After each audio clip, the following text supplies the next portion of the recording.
எப்படி இருக்கீங்க? இன்றைக்கி நம்ம ரொம்பவே சூப்பரான தூதுவளை கொழுக்கட்டை எப்படி பண்ணுறதுன்னு பார்க்கலாம். வாங்க வீடியோக்குள்ள போகலாம். 2 மணி நேரம் மாவு பச்சரிசியை தண்ணியில் போட்டு ஊற வச்சுருக்கேன்.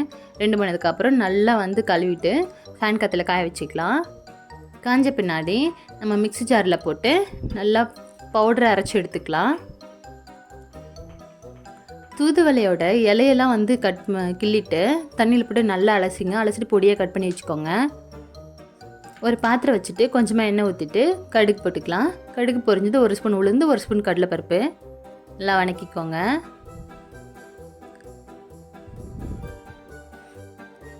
பொடியாக நறுக்குன தூதுவளை சேர்த்து 2 நிமிஷம் போல் நல்லா வணக்கிக்கலாம். அந்த எண்ணெயிலேயே பொடியாக நறுக்குன இஞ்சி 1 ஸ்பூன் சேர்த்துக்கலாம். நல்லா வணக்குங்க. கொத்தமல்லி கருவேப்பிலை பொடியை கட் பண்ணி சேர்த்துக்கலாம். உப்பு தேவையான அளவு போட்டுக்கலாம். காஞ்ச மிளகாய் போட்டுக்கலாம். நல்லா வணக்கிக்கோங்க. ஒரு பெரிய வெங்காயத்தை பொடியாக கட் பண்ணி சேர்த்துக்கலாம். வெங்காயம் நல்லா வணங்கட்டும். உப்பு இன்னும் கொஞ்சம் சேர்த்துக்கலாம். வெங்காயம் நல்லா வணங்கினதும் 1 ஸ்பூன் எள்ளு சேர்த்து நல்லா வணக்குங்க. இது இருக்கட்டும். அவ்வளோதான்.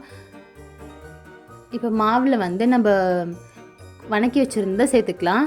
உப்பு தேவைப்பட்டால் இன்னும் கொஞ்சம் சேர்த்துக்கோங்க. மிதமான சூட்டில் இருக்க தண்ணியை கொஞ்சம் கொஞ்சமாக ஊற்றி நல்லா பிசைஞ்சிக்கோங்க. கையில் எண்ணெய் தேய்ச்சிட்டு இப்போ நமக்கு என்ன ஷேப்பில் வேணுமோ அந்த ஷேப்பில் நம்ம பிடிச்சி எடுத்துக்கலாம்.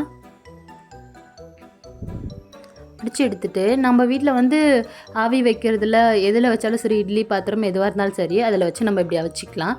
10 நிமிஷம் வேகட்டும். அவ்வளோதான். சூப்பரான தூதுவளை கொழுக்கட்டை ரெடி ஆயிடுச்சு. நீங்களும் ட்ரை பண்ணுங்கள். டாட்டா.